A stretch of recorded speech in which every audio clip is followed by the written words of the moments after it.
Hello everyone, welcome back. The poem Shivaji by Shoshi Chandra Dutt is our topic. This poem is a powerful narrative that captures a significant historical event in the Indian subcontinent. Actually, ये poem आपके सामने एक ऐसा scene present करेगी जहां पे वीर मराठा नेता शिवाजी और मुगल एम्परर औरंगजेब के बीच एनकाउंटर है, यानी आमने सामने हैं एक दूसरे के। और ये उस समय की बात है जब औरंगजेब ने शिवाजी को अपने दरबार में बुलाया था एक संधि पर वार्ता करने के लिए। शिवाजी वहां पहुंचे, लेकिन शिवाजी का वहां पर आदर सत्कार ना होकर अपमान किया गया। तो देखते हैं किस तरह से शोशी चंद्र दत्त ने इस पूरी पोएम को हमारे सामने प्रेजेंट किया है। एंजॉय करते हैं पोएम को लाइन बाय लाइन एक्सप्लेनेशन के साथ में, प्लस पोएटिक डिवाइस, और एंड में हम पोएम का मैसेज और थीम भी डिस्कस करने वाले हैं। तो लास्ट तक वीडियो में मेरे साथ बने रहना। थोड़ी सी कंसंट्रेशन चाहिए, थोड़ा सा आपका वक्त चाहिए। ये पोएम का कॉन्सेप्ट आपका मैं क्लियर जरूर करवा दूंगी। देखिए, they led him to the stately hall. Him means Shivaji. They led him to the stately hall. Stately का मतलब होता है मैजेस्टिक, ग्रैंड, यानी भव्य, बहुत आलीशान। बिफोर द रॉयल थ्रोन, वे उसे शाही सिंहासन के सामने आलीशान हॉल में ले गए। यानी कुछ लोग शिवाजी को कहाँ ले गए? शाही सिंहासन के सामने। वेयर? जहां towering in the pomp of power the tyrant. Here tyrant word represent Aurangzeb. Aurangzeb को रिप्रेजेंट कर रहा है ये वर्ड टायरेंट, क्योंकि वो अत्याचारी शासक था। टायरेंट का मतलब ही यही होता है, एक क्रूअल एंड ऑप्रेसिव रूलर। जहां पर सत्ता के घमंड में चूर, सत्ता के घमंड में बुरी तरह से चूर था ये अत्याचारी, अकेला बैठा था। यानी औरंगजेब सामने बैठा हुआ था, दरबार सजा हुआ था, शिवाजी को वहां पर लाया जाता है। आगे देखिए क्या होता है। कुछ इस तरीके से शिवाजी को दरबार में लाते हैं। दरबार कुछ इस तरह का सजा हुआ दिखाई पड़ता है। And knights and nobles stood around, और शूरवीर और सरदार चारों ओर खड़े थे। सरदार और शूरवीर जो थे ना, वो चारों ओर खड़े थे। यहाँ पे अलिट विद हॉटी प्राइड, कैसे खड़े थे यहाँ पर? वो अभिमान से उत्साहित। हॉटी यानी एरोगेंटली सुपीरियर। ओके, इलेट का मतलब होता है प्राउड, यानी अभिमान से उत्साहित थे, पूरा अभिमान था उनके अंदर। एंड स्लेव्स, और गुलाम भी खड़े थे। In gorgeous tinsel dressed, tinsel dressed के अंदर वहां पर स्लीव्स भी खड़े थे, यानी उन्होंने अपना अटायर पहना हुआ था। अवेटेड बाय देयर साइड, उनके बगल में इंतजार कर रहे थे। इट मीन्स कि जो औरंगजेब है वो क्या ऑर्डर देता है, उस ऑर्डर को फॉलो करने के लिए वहां पर स्लेव्स भी खड़े थे, वहां पर नाइट्स और नॉबल्स भी खड़े थे। यानी पूरे तरीके से दरबार जो है वो कुछ इस तरीके से सजा हुआ था। यहाँ शिवाजी को औरंगजेब के सामने लाया गया। अब इसमें हम डिस्कस करेंगे पोएटिक डिवाइसेस। देखिए, इमेजरी आपके सामने आई होगी, क्योंकि जिस तरीके से हमने इसका डिस्क्रिप्शन आपको दिया पोएम में, शोशी चंद्र दत्त ने हमारे सामने जो लाइंस लिखी हैं, उन लाइंस में आपने देखा होगा कि आपके सामने क्या आया। एक तो स्टेटली हॉल, फिर royal throne, okay, gorgeous tinsel dress. तो ये क्रिएट कर रही है आपके सामने एक पिक्चर, एक ऐसे दरबार की जहां पर मतलब सब कुछ बहुत शानदार है ना। औरंगजेब के कोर्ट का इमेजिनेशन जो है वो आपके माइंड में आ गया, यानी एक इमेज बन गई। Here is metaphor also, because the term tyrant is a metaphor used to describe Aurangzeb. मैंने आपको पहले ही बताया कि औरंगजेब को डिस्क्राइब करने के लिए यहाँ पर इन्होंने वर्ड यूज किया है टायरेंट। औरंगजेब का नाम भी दे सकते थे, बट पोइट तो पोइट होते हैं, वो पोइट्री के अंदर कुछ तो यूनिक करते हैं। तो टायरेंट वर्ड यहाँ पे औरंगजेब को रिप्रेजेंट कर रहा है। क्लियर हमारा? चलिए, one Octave is complete. Next is he knelt before the tyrant's throne. He means Shivaji. knelt का मतलब होता है to go down on one's knee, यानी अपने घुटनों के बल बैठ जाना। वो वहां पर गए, उसके सामने उन्होंने घुटने टेक दिए, यानी दरबार में पहुंचे और उन्होंने घुटने टेक दिए। But caught no courtless smile, लेकिन कोई दरबारी मुस्कान से नहीं देखा। इसका मतलब दरबार के अंदर किसी ने भी उन्हें रिस्पेक्ट नहीं दी, उन्होंने कोई भी उनको देखकर स्माइल प्रेजेंट नहीं करी। जबकि शिवाजी ने अपना पूरा का पूरा मतलब रिस्पेक्ट उसको दिखाया, उसके सामने घुटनों के बल बैठ गए, लेकिन फिर भी वहां पर कोई भी दरबारी मुस्कुराहट के साथ नहीं दिखा।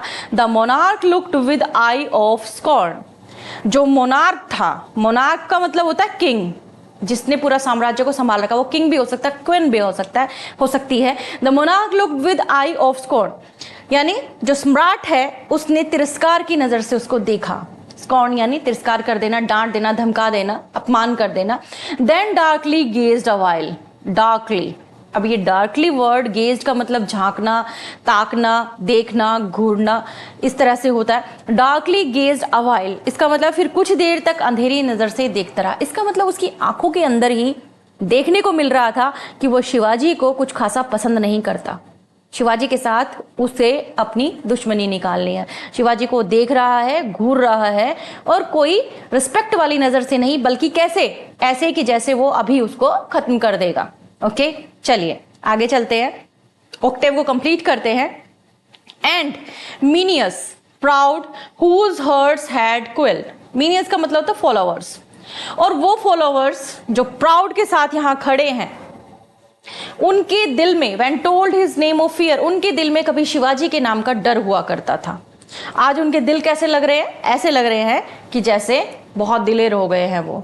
आज मतलब जो बहुत ज्यादा मानते थे, जो फॉलोअर्स हैं, जो बहुत ज्यादा मानते थे शिवाजी के नाम के, डर को मानते थे, आज शिवाजी को देखकर वो डरे नहीं। Now mock the valiant Shivaji, वीर शिवाजी का, वेलियंट का मतलब होता है यानी बिल्कुल ठंडा आदर किया गया, बहुत ही मजाक बनाया गया। With cold respect and snare, यानी उनको मॉकिंग स्माइल के साथ देखा गया, मजाक बनाने वाली नजर के साथ देखा गया।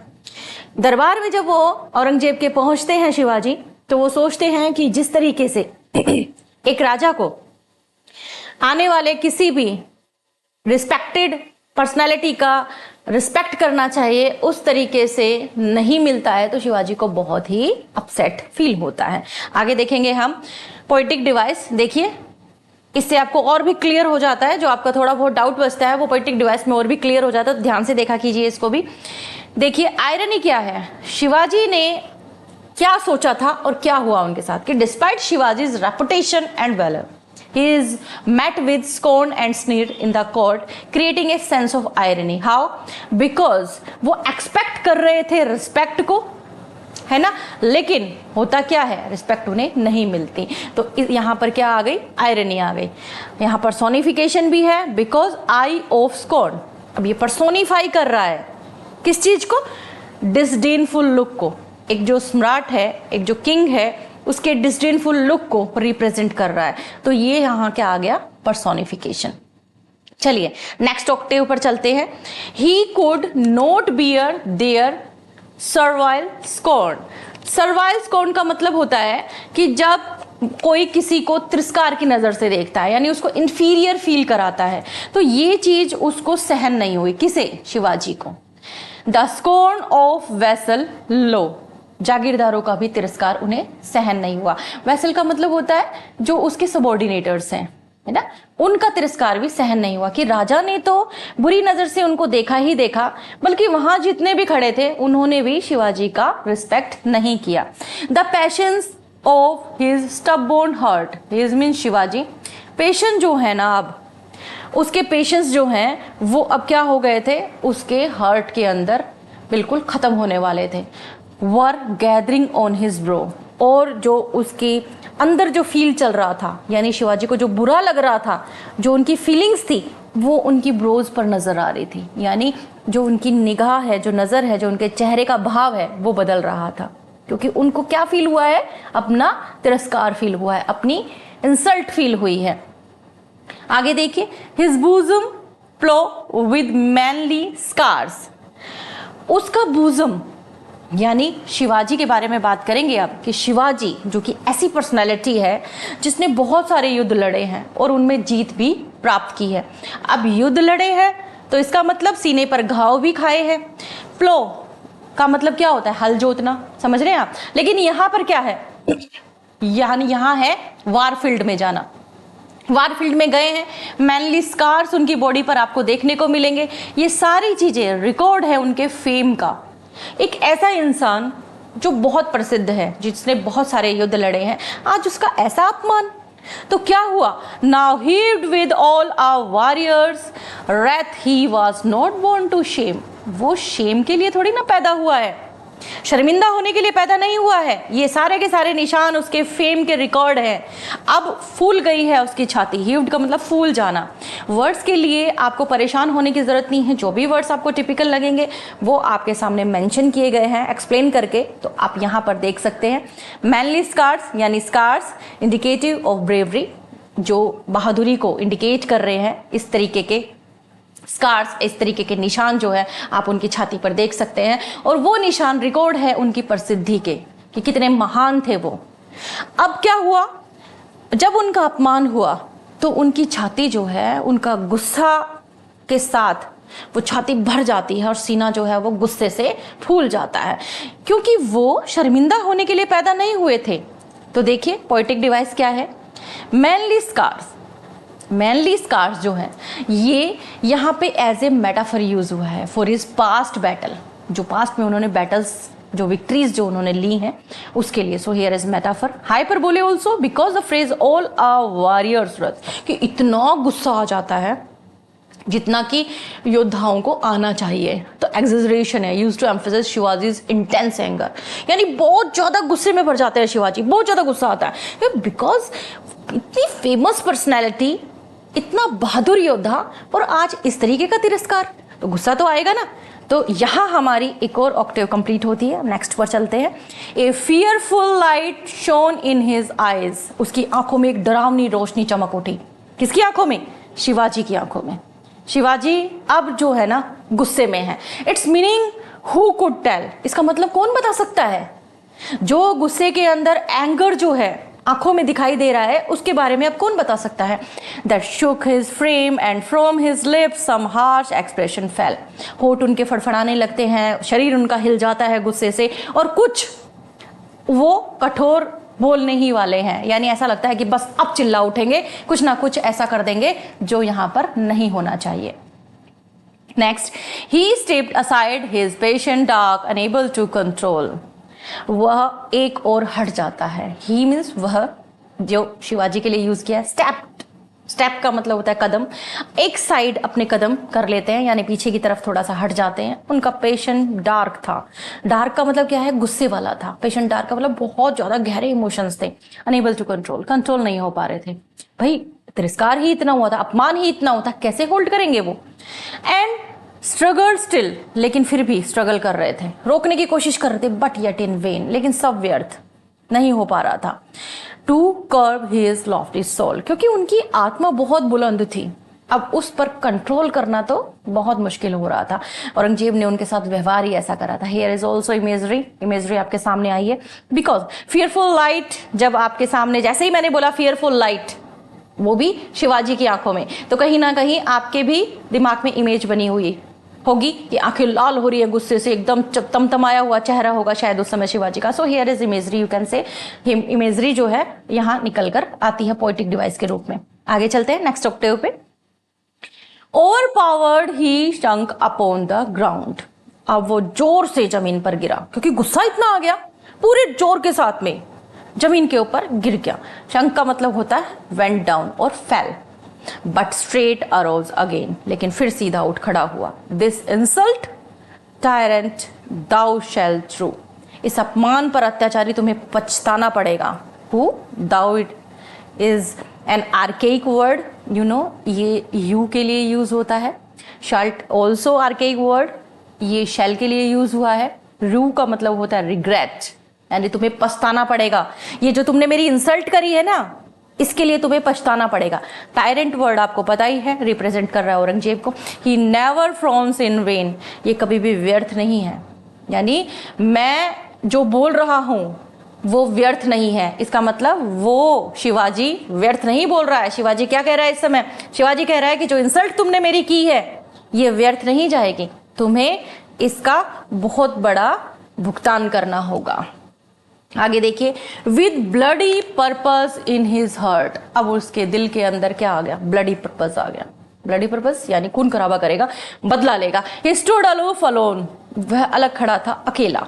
But sheathed still the avenging blood, was sleeping in his zone, कि बिल्कुल इतना भयंकर गुस्सा आ गया था, अकेला खड़ा था, लेकिन अभी भी बदला लेने वाला जो ब्लेड है, ब्लेड स्वॉर्ड कह सकते हैं आप, अवेंजिंग ब्लेड यानी एक स्वॉर्ड जो कि रिवेंज के लिए यूज किया जाता है। योद्धाओं के पास हमेशा ही होता है। शिवाजी की आप फोटो देखेंगे, छत्रपति शिवाजी की, तो आप देखेंगे उनके बगल में तलवार जो है वो म्यान के अंदर दिखाई देगी आपको। इसका मतलब क्या कह रहे हैं वो, कि गुस्सा खूब तेज था, अपने दिल में ब्लडी पर्पज के साथ अलग खड़ा था अकेला, लेकिन अभी भी बदला लेने वाला जो ब्लेड था वो अभी भी अपनी जोन में ही था, यानी अपनी कवच जो होता है, जो म्यान बोलते हैं तलवार जिसके अंदर रहती है, तलवार अभी म्यान में ही थी, यानी अभी इतना कंट्रोल तो उन्होंने कर रखा था कि अपनी तलवार नहीं निकाली। देखिए, poetic device here is metaphor because avenging blade is a metaphor for शिवाजी's intent to seek justice. Okay, this comparison between the blade and his intent for revenge है ना, क्योंकि शिवाजी ने सोच लिया था पक्का कि अब मुझे बदला लेना है। सिंबोलिज्म भी यहाँ पर है, ब्लडी पर्पस, ये सिंबलाइज कर रहा है शिवाजी रेडी हो गए थे बैटल के लिए, अब वो तैयार थे बैटल के लिए, तो सिंबोलिज्म भी यहाँ देखने को मिलेगा। नेक्स्ट ऑक्टेव पर चलते हैं। इन dudgeon high lay, in dudgeon high lay left the court.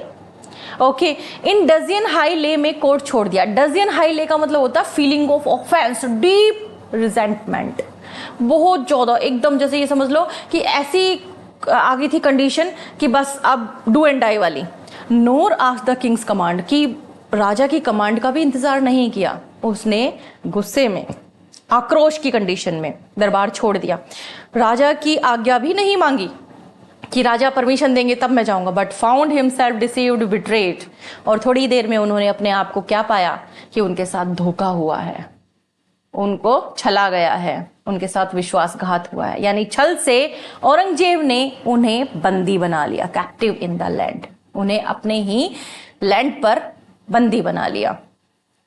But who can cross the fox wile, लेकिन लोमड़ी की चाल को, फॉक्स वाइल, वाइल का मतलब होता है उसकी चाल, cunning tricks you can say, चाल वो नहीं है चलना, चाल का मतलब होता है ट्रिक्स, यहाँ पर कनिंग, वो भी बहुत चतुर होती है लोमड़ी, आप जानते हैं चतुराई के लिए बहुत ज्यादा फेमस है। एग्जाम्पल देते हैं हम फॉक्स का, ईगल, ईगल जो है वो फ्री रहने के लिए बताया जाता है कि ईगल जो है उसको आप बांध कर नहीं रख सकते, तो यहाँ पर वो बताना चाह रहा है कि चील जो होती है, ईगल का मतलब तो चील, हिंदी में चील बोलते हैं उसको, कि लोमड़ी की चालाकी को और चील की आजादी को कौन कंट्रोल कर सकता है, हु कैन, कौन कर सकता है, द रॉयल गार्ड। अब यहाँ ना ये फोक्स वाइल और ये जो ईगल है ये बताया गया है, जो शिवाजी है उनके अंदर जिस तरह की क्वालिटी थी उनको बताने के लिए ये वर्ड यूज किए हैं उन्होंने।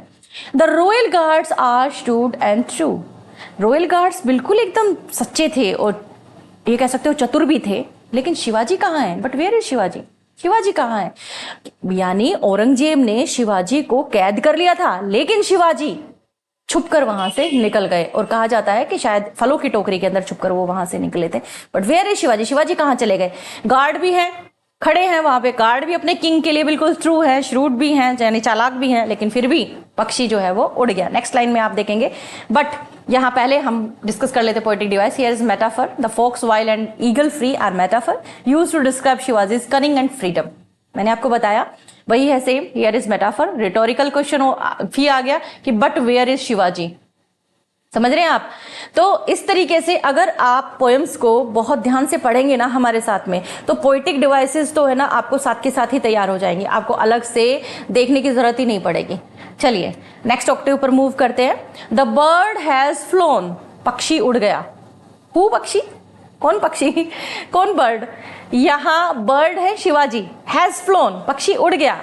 कोई जिद्दी पर, नो स्टबोर्न केज, कोई जिद्दी परिंदा, सॉरी पिंजरा नहीं, यानी केज का मतलब तो पिंजरा, कि कोई भी जिद्दी पिंजरा उस पक्षी को कैद करके नहीं रख पाया। इट्स विली हार्ट कुड टेम, इसका हार्ट जो है वश में कर सकता है, ऐसा कोई भी केज नहीं बना जिसका जो शिवाजी को कैद कर ले।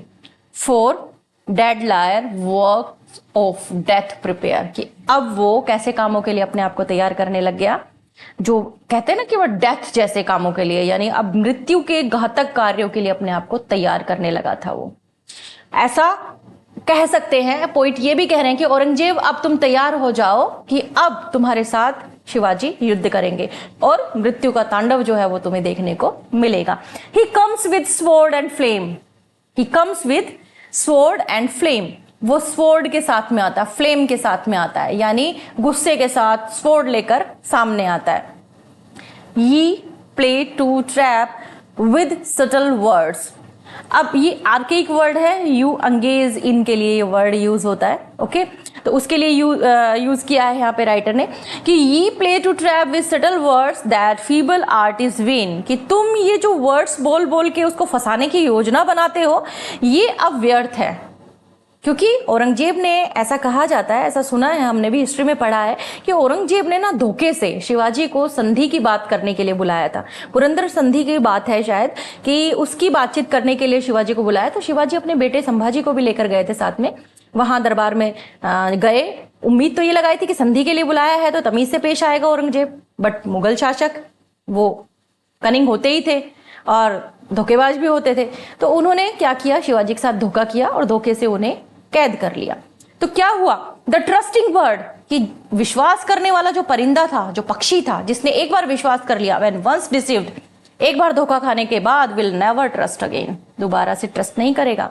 भरोसा करने वाला पक्षी जब एक बार धोखा खा जाता है ना तो दोबारा भरोसा नहीं करता।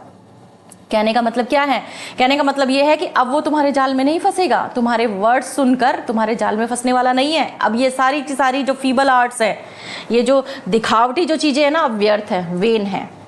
देखिए, poetic device here is metaphor because this word bird is symbolizing here freedom and cunningness of Shivaji. So metaphor है यहाँ पे।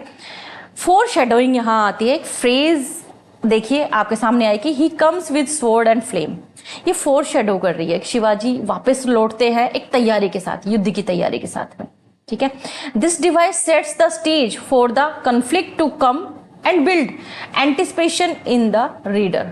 हाँ, तो ये क्या हो गया, फोर शेडोइंग, ओके। चलिए नेक्स्ट ऑक्टेव के ऊपर चलते हैं। No never again he will cross the hall, no never again he will cross the hall, घुटनों के बल झुककर अब वो दोबारा से हॉल क्रॉस नहीं करेगा। देखिए, घुटनों के बल झुककर अब वो हॉल क्रॉस नहीं करेगा। उस समय तो वो आया था तो उसने आदर दिखाया क्योंकि उसे नहीं मालूम था ना कि औरंगजेब ऐसा करने वाला है। अब की बार नहीं करेगा, नो नेवर, नो नेवर, नहीं, कभी नहीं, दोबारा वो ऐसा नहीं करेगा। बट ऑफ्ट, ऑफ्ट ऑफन के लिए यूज हुआ है, आर्केइक वर्ड है। थ्रो बैटल्स डस्की स्मोक, बस अब क्या देखोगे आप, अब युद्ध के धुंधले धुएं के बीच में आपको उसको वो आपको दिखाई देगा शिवाजी। अब युद्ध होगा, डस्की यानी धुंध, स्मोक जो होती है धुआं होती है, यानी युद्ध की धुआं के अंदर अब वो आपको दिखाई देगा। हिज ब्लड रेड स्वॉर्ड यील सी, यानी अब तुम उन्हें कहाँ देखोगे, ब्लड रेड स्वॉर्ड उसकी देखोगे, यानी अब वो तुमसे युद्ध करने के लिए आएगा, अब दोबारा तुम्हारे आगे घुटने नहीं टेकेगा। At merry feast he may not join, अब वो तुम्हें मौज मस्ती की दावत में भी दिखाई नहीं देगा, यानी तुम उसे बुलाओ और वो तुम्हारी दावत में शामिल हो जाए, अब ऐसा नहीं होगा। But through the war cloud dun, अब कहाँ दिखेगा, युद्ध के बादलों के बीच, वार क्लाउड डन, यानी युद्ध के जो बादल होते हैं ना उसके अंदर अब वो नजर आएगा तुम्हें, अब दिखाई नहीं देगा। Over gasping cheap and soldiers slain he will lead the carnage on, carnage का मतलब होता है लार्ज स्केल किलिंग, यानी अब ना, अब क्या दिखाई देंगे, यहाँ पर गैस्पिंग चीफ्स दिखाई देंगे, यानी हाफते हुए सरदार, सोल्जर्स स्लेन, मरे हुए सोल्जर्स दिखाई देंगे, मारे गए सोल्जर्स के बीच में। He will lead the carnage on, इन लोगों के बीच में अब वो नरसंहार का नेतृत्व करेगा, यानी कार्नेज का मतलब बहुत बड़ी क्वांटिटी के अंदर डेथ जो होती है ना उसको बोलते हैं, नरसंहार कह सकते हो आप इसको। ही विल लीड द, वो करेगा अब इस चीज का नेतृत्व, किस चीज का, वहां जहां पर सरदार जो है हाफते हुए दिखेंगे, सैनिक जो हैं वो मरे हुए पड़े होंगे, और वहां आपको शिवाजी नजर आएंगे उस नरसंहार को नेतृत्व करते हुए, यानी शिवाजी प्रिपेयर है अब युद्ध के लिए। इमेजरी आ गई है, dusky smoke, blood red sword, ये आपके सामने एक इमेज प्रेजेंट कर रही है बैटलफील्ड की। मेटाफर है यहाँ पे, क्योंकि कार्नेज जो है एज अ मेटाफर यूज हुआ है, शिवाजी लीड करेंगे, इसका मतलब एक बहुत बड़ा नरसंहार होगा, तो यहाँ मेटाफर यूज हुआ है कि युद्ध होने वाला है। नेक्स्ट ऑक्टेव के ऊपर चलते हैं। The bravest heart shall own with dread. Okay, dread का मतलब होता है ग्रेट फियर, बहुत ज्यादा डर जाना, कि सबसे बहादुर दिलों में भी ना अब उसके फ्यूरी का, उसके गुस्से का, या रैथ यानी गुस्सा, फ्यूरी का मतलब होता है बहुत ज्यादा वाला गुस्सा, यानी हिंसक जिसको बोलते हैं ना वो वाला, यानी अब उन दिलों के अंदर जो बहुत बहादुर होते हैं, जिनको किसी से डर नहीं लगता, वो भी अब उसके गुस्से के डर के मारे भर जाएगा, यानी उनका दिल भी गुस्से में डर में भर जाएगा। एंड साइड्स of woe alone shall mark the dread avenger's path. Continue है लाइन, देखिए एंजाबमेंट आप यहाँ पे लिख सकते हैं, कंटिन्यू है, लाइन खत्म नहीं हुई है। एंड साइड्स ऑफ वो, और केवल है ना आपको क्या दिखाई देंगी, साइड्स ऑफ वो का मतलब आहा भरते हुई साइड्स नजर आएंगी, खुखार बदला लेने वालों के पाथ को मार्क करेंगे, यानी बस आपको क्या नजर आएगा, शिवाजी नजर आएंगे, ऐसे जैसे कि उस रास्ते चल रहे हैं जिस रास्ते उन्हें सिर्फ बदला लेना है। नेक्स्ट देखिए, with horror mute the wife shall gaze upon her murdered lord, कि वाइफ देखती रहेगी हॉरर म्यूट के साथ अपने मर्डरर हस्बैंड को, अपने मर्डरर स्वामी को। कहने का मतलब बहुत बड़ा युद्ध होगा। और इस लाइन के अंदर एक चीज और निकल के आ रही है, देखिए इसका मतलब क्या होता है कि युद्ध में ना सिर्फ राजा महाराजा ही शामिल नहीं होते, जो आम जनता है ना वो भी उसका रिजल्ट जो है वो भुगतती है। और शायद आप कह सकते हो बहुत अच्छे तरीके से कि आम जनता ही युद्ध का रिजल्ट भुगतती है। राजा महाराजा तो एक बार को हार गए, बस समझ लो, हाँ, लेकिन सबसे ज्यादा नुकसान जो है वो आम जनता का होता है। तो इसका मतलब क्या है, हॉरर म्यूट के साथ, हॉरर यानी डर जाना, म्यूट यानी चुप हो जाना, यानी युद्ध इतना बड़ा होगा कि हर एक औरत, हर एक बीवी अपने पति को वहां पर देखेगी। इसका मतलब आप समझ सकते हैं कि बहुत बड़े पैमाने पर युद्ध होने वाला है। While yet shall glow though wet and dim the unrelenting sword. इसका मतलब जबकि वेट और डिम होने के बाद भी, कि पूरी गीली हो चुकी होगी, धुंधली पड़ जाएगी, लेकिन अनरिलेंटिंग, कभी ना थकने वाली स्वॉर्ड चमकती रहेगी, वो चमकती रहेगी। वो आपको कैसी नजर आएगी, ग्लो करती हुई नजर आएगी। चाहे कितना भी अंधकार आ जाए, कितना भी वेट छा जाए, यानी कितना ही खून खराबा हो जाए, लेकिन शिवाजी की तलवार आपको चमकती हुई नजर आएगी। Poetic device here is hyperbole, the bravest heart shell on with dread, कि कितने भी बहादुर से बहादुर दिल हों वो भी डर से भर जाएंगे। हाइपरबोले हो गया, इमेजरी आ गई, क्योंकि अनरिलेंटिंग स्वॉर्ड ये क्रिएट कर रही है आपके सामने शिवाजी की स्वॉर्ड के बारे में। शिवाजी जो है वो कैसे हैं, जो मतलब हिला सकते हैं पूरी दुनिया को युद्ध के दौरान, मतलब युद्ध के अंदर उनका जो वैलर है, उनका जो, उनकी जो बहादुरी है वो देखने लायक थी। आगे देखिए, नेक्स्ट है हमारा own vengeance he will build his name till rocks aloud resound, कि देखिए रिवेंज के लिए वर्ड यूज हुआ है, इसका मतलब होता है revenge. He will build his name, कि रिवेंज पर वो अपना नाम बनाएगा, कि ऐसा बदला लेगा कि लोग जब बदला वर्ड यूज करेंगे ना तो शिवाजी का युद्ध याद आएगा, कि बदला लो तो फिर इस तरीके से लो जैसा शिवाजी ने लिया था। Till rocks aloud resound, resound का मतलब होता है कि बहुत ज्यादा जोर से गूंज जाना, कि ऐसा लगेगा जैसे चट्टानें हिल गई हों, इतना भयंकर युद्ध करेगा, इतना भयंकर वो बदला लेगा।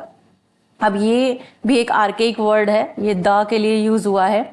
The glory of his valiant arm and quakes the unconscious ground, उसकी जो वीर भुजाएं हैं ना वो उनकी महिमा गूंज उठेगी और अचेतन भूमि को हिला ना दे कहीं, मतलब पूरी की पूरी धरती, जो अनकॉन्शियस का मतलब होता है अचेतन, जिसको चेतना हुआ हो, कॉन्शियस में ना आई हो, ग्राउंड यानी धरती, कि उसकी भुजाओं में इतना दम है, इतना महान है वो, इतना वीर है कि कहीं ऐसा ना हो जाए, ऐसा लगे कि धरती को ही हिला दिया, इस तरीके का ना हो जाए। नेक्स्ट है till even the scorner from his throne. Scorner कौन है यहाँ, औरंगजेब है, जिसने तिरस्कार किया था शिवाजी को, कि तिरस्कार करने वाले तक अपने सिंहासन से शैल मार्क द किंडलिंग फायर, जलती हुई आग को मार्क करेगा, यानी उसके सिंहासन तक शिवाजी का गुस्सा जाएगा। शिवाजी इतना बहादुरी से लड़ेंगे कि उसका सिंहासन भी हिलाकर रख देंगे। And wish that he had never stayed that hot is all dark, और विश करेगा, यानी वो जो टायरेंट है वो जो औरंगजेब है वो विश करेगा कि कभी उस अभिमानी आत्मा के अंधेरे क्रोध को शायद मैं ना भड़काता। डार्क आयर का मतलब होता है ऐसा जो दिखाई नहीं दे रहा, अंधेरे में है। आयर मतलब एंगर, क्योंकि शिवाजी बहुत ज्यादा गुस्से वाले थे, लेकिन वो हर समय ऐसा नहीं था कि हर समय अपना गुस्सा दिखाते थे। बहुत ज्यादा स्वाभिमानी थे, उनके स्वाभिमान को ठेस पहुंची तब उन्हें गुस्सा आया। तो वो ये कहना चाह रहे हैं कि औरंगजेब एक बार के लिए ये चीज जरूर सोचेगा कि काश मैंने इसके गुस्से को ना जगाया होता, काश मैंने इस तरीके से उसका तिरस्कार ना किया होता। तो यहाँ पे हमारी पोएम खत्म होती है, लेकिन अब पोएटिक डिवाइस एक बार देखकर फिर चलेंगे हम पोएम के बारे में जानने के लिए। तो अभी आपको वीडियो स्किप नहीं करना, इंपॉर्टेंट पॉइंट्स जो है वो डिस्कस करेंगे अभी हम। पर्सोनिफिकेशन है यहाँ पे, रॉक्स अलाउड रिसाउंड, है ना, और अनकॉन्शियस ग्राउंड। ये किस तरीके से पर्सोनिफाई हो रहे हैं?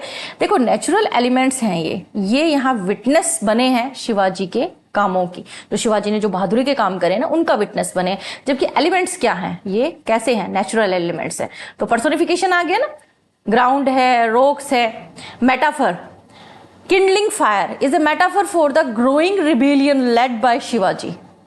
Thus, comparison provides insight into Shivaji's determination and his intent to lead a rebellion against Aurangzeb. Aurangzeb के खिलाफ उसने एक तरह से विद्रोह छेड़ दिया। तो ये मेटाफर का यहाँ पर बेस्ट एग्जाम्पल है, किडलिंग फायर। अब जानते हैं हमारी पोएम के बारे में, क्योंकि पोएम की लाइन बाय लाइन एक्सप्लेनेशन आपने तैयार कर ली, लेकिन जब भी आप रेफरेंस टू द कंटेक्स्ट लिखेंगे, क्वेश्चन का आंसर लिखेंगे, तो आपको ये सब पॉइंट्स डालने पड़ेंगे। तो वेरी फर्स्ट पोएम का ऑथर आप जानते हैं शोशी चंद्र दत्त है। ये इंडियन राइटर है, इनके बारे में थोड़ा सा और जानेंगे हम आगे, बने रहना वीडियो पर। इंडियन राइटर है, known for his English prose and poetry. He was one of the first Indian authors to write in English and made significant contribution to Indian literature.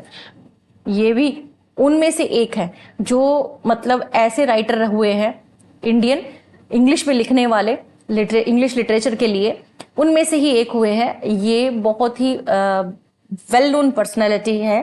इनके बारे में थोड़ा सा और आगे हम डिस्कस करने वाले हैं। पहले फॉर्म, थीम और मैसेज देख लेते हैं। फॉर्म देखिए पोएम की, शिवाजी की जो फॉर्म है वो क्या है।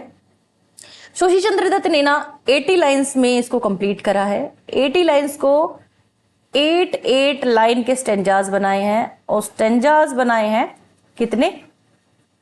10। स्टेंजा कितने बनाए? 10, यानी 80 लाइंस हो गई। अब 8 लाइन का मतलब क्या होता है? 8 लाइन होती है ऑक्टेव।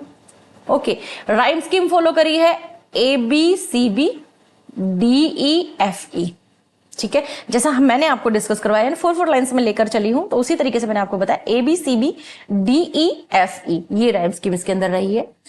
थीम है शिवाजी का, मेन थीम आप जानते हैं। मेन थीम यहाँ पर ऑनर, डिफेंस और रिवेंज, यानी एक तरह से मानो ना, इसके अंदर आपको जब आप इसको पढ़ रहे हैं ना, पढ़ते ही आपको ये चीज पता चल रही है कि यहाँ पे साहस, प्रतिशोध, विश्वासघात जैसे थीम्स जो हैं वो एक्सप्लेन किए गए हैं।